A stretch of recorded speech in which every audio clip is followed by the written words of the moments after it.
What's going on with it once again, ladies and gentlemen, bros, women, fanboys, and fans, otakus, Nikki, Kumars, others, Nintendo Sony Free 2011, aka Mania Wolverine. Of course, you guys on Wrestling Intros, not just Sports Channel, on Twitter, Instagram, all that good, beautiful stuff.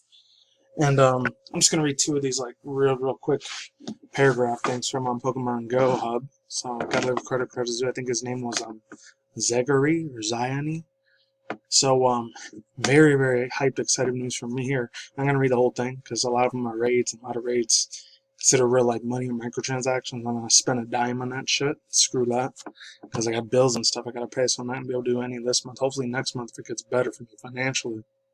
Then I'll probably be able to spend a little money here and there in the game, but this month is definitely not going to happen. Anyways, that's extremely important news here. It's like 3 days ago, and this one's like 2 days ago. This one's the most recent one yesterday. So, I read that one, Thunderous. He's alright, but his Theorem 4 is better. Mars Research Breakthrough Encounter, Ferroseed with Bonus Stardust. It's time to plant the seeds of success for this spring. From Sunday, March 1st, 20th at 1 p.m. PST time to Wednesday, April 1st, 1 p.m. Pacific Date Time. Thorn Pokemon Seed Ferroseed will be available at the Research Breakthrough Lab Encounter, and it'll come with the Stardust bonus. Ferroseed's evolved form, Ferrothorn, can be a powerful contender in trainer battle, including those that it goes into league battle with. And overall thoughts, views, and opinions. I'm extremely hyped, excited about that because I still got to get a Ferrothorn. It's Ferrothorn because oh my god, Ferrothorn is like the first Pokemon I put at level 100 in the Black White 1 era at the time. Zegaran, that's what the dude's name was, Zegaran. So I got to give credit to this man. And there's another thing about shiny Nincada and Ninjas finally being shinies. I'm going to actually go down there real quick. Oh, here it is. This is I think this might be it. I don't know. Oh, yeah. Friday, March 20th at 8 a.m. to Monday, March 23rd to 2020, 10 p.m. local time. You can look forward to the following Stardust and more. Normal, fire, water, electric, ice type Pokemon will be appearing more often. Wild Nincada will also be available. Oh my god, finally. For almost a year and a half, this thing is finally available. I already got him in the Ninjask and the other one. I forgot what it was called. It goes bug type. Oh, I can't believe I forgot his fucking name. But yeah, he's a bug ghost type. That's one thing I remember. I'm finally glad. I want to get one of those as shiny. I would love to get that thing as shiny. It was one of my favorite Pokemon from Gen 3. Probably like top 20 favorite. And also, I was going to say, Careblast and Shelma will be hatching more often, 5k eggs. 1-star to 4-star raid battles throughout the weekend will feature various bug or steel-type Pokemon.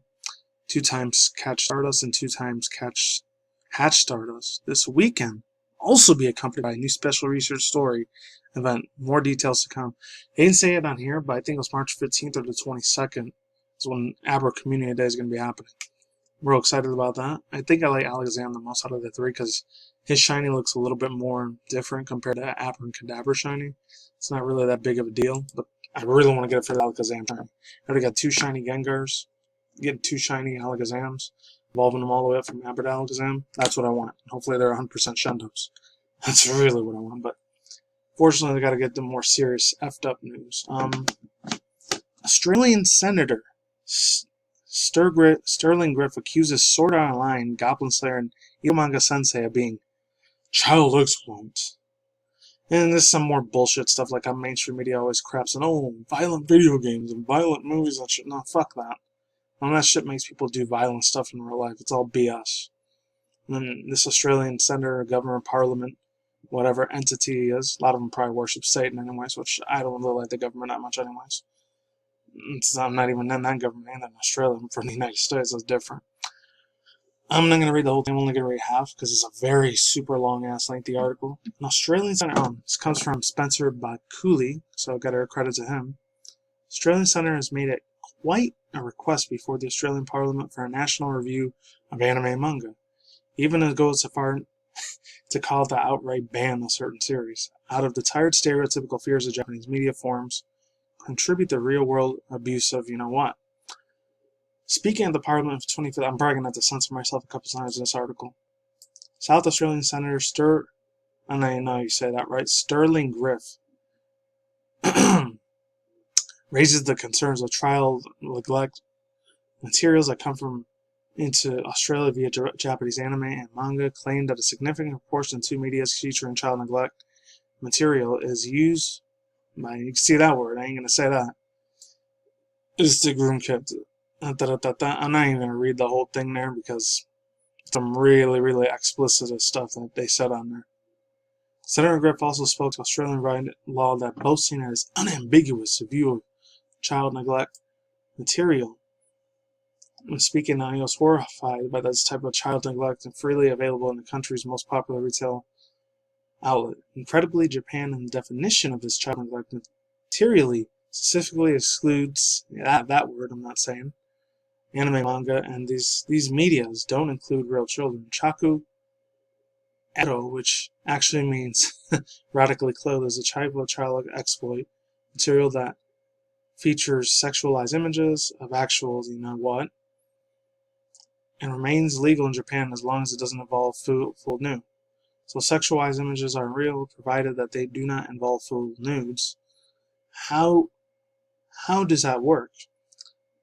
Every expert combating child exploits will tell you that it is very wrong. At the time of the 2014 changes to laws in Japan, lobbyists on behalf of Japanese Cartoonists Association argued that a total ban on exploit content would damage the entire industry. It definitely would.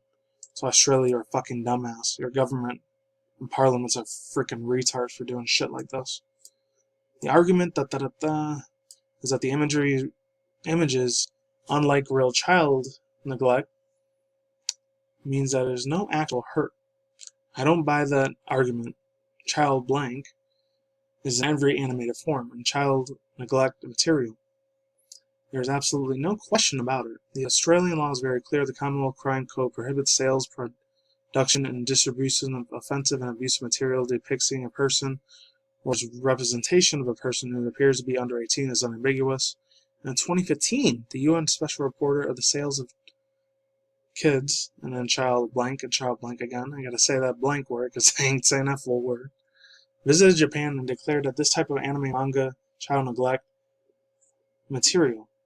In Australia, the laws respect every child neglect is very different in Japan for a good reason. I was horrified to learn that the type of child neglect material is freely available in some of the country's most popular retail outlets, beside the clear breach of definition of child neglect material in the Commonwealth and the state laws.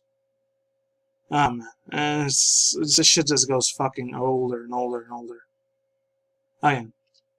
He then targeted the notorious short game and No Game in Life. Further warned my research, my staff uncovered another series called No Game in Life. The series hypersexualizes features. He's using all these fucking high-tech, hot-take shit. Shouldn't even buy into this. Brother and sister Sora and Shiro, classification boards who report for No Game in Life stats. I actually seen that anime. It's not even that bad. It's fucking retarded, man. These people have really got their heads out of their ass. They're like ostriches putting their heads in the ground and don't want to face fucking reality. That's how it is nowadays. Let's move on. Throughout the material, the female voice characters are frequently depicted as sequences of planning visuals or close-up features of their crotches, breasts, and legs and buttocks. This is also describing images of kids, the images of a contravention in the law, plain and simple. Next was Eromanga Sensei, which resulted in the most unreal and unintentional hilarious moments of his speech. This is really, really fucking stupid. I'm not going to read that part. He also went after Goblin Slayer, which Senator Griffith abused. Prime example of how that is abundant in manga, which it isn't. Yeah, overall thoughts, views, and opinions. This guy's a huge, huge fucking asshole. He can go fuck himself, literally. Into the highest freaking this thing to the high heavens. He cherry-picked Goblin Slayer. I already know there's a bunch of gore and blood and violence in that series. If you don't like it, don't fucking watch it. Plain and simple. No one's pulling a weapon on your head and you have to be forced to watch this. You don't. This fucking idiot. Anyways, man, the last bit of material here. Real good news here. 95-year-old grandmother. Her Nintendo replaced 95-year-old grandmother's Game Boy Color for free. Her original Game Boy. Nintendo, a company known for outstanding customer service, replaces a 95-year-old grandmother's broken Nintendo consoles. Comes from Pam K. Ferdinand. Gotta give credit to him. Nintendo has been long known for stellar community service and making a rounds on Twitter this week to only future cement the company's golden reputation. Konino Tatsuya is a 70-year-old Japanese woman recently sent a letter to Nintendo's newspaper Asahi Shimbun, recounted the story of her 95-year-old mother was a lifelong fan of Tetris, had owned 3 Nintendo Game Boys over the past 30 years, and with the most electronic devices, the woman's beloved handheld gaming device began to lose functionality as it aged until it finally broke down completely. Yeah, so overall thoughts, views, and opinions. Hey, Nintendo did something good. It's the first time in 2 months I've seen them do something really, really good. I ended on a positive vibe note because they definitely get that respect and loyalty right there. I mean, the Japanese people, they look out for each other out there. Out here in the United States, they probably never did that at all. I doubt it. Maybe in Canada, Australia, or UK, they might have did that, but out here in the US, they'll do that. Never do that because it's about money, corporate greed, and bullshit. And a lot of these companies won't give a rat's ass about most of their customers. Very few times they ever do, unless it's like an indie developer game like Steam or PC like companies. And that's it. That's all I gotta say for now. I'm out of here. I wanted to get a positive note. Nintendo, you did something, made put a smile on my face. It's cool. And that's it. Links to search box down below. Cards all the time. I'm gonna end the video short.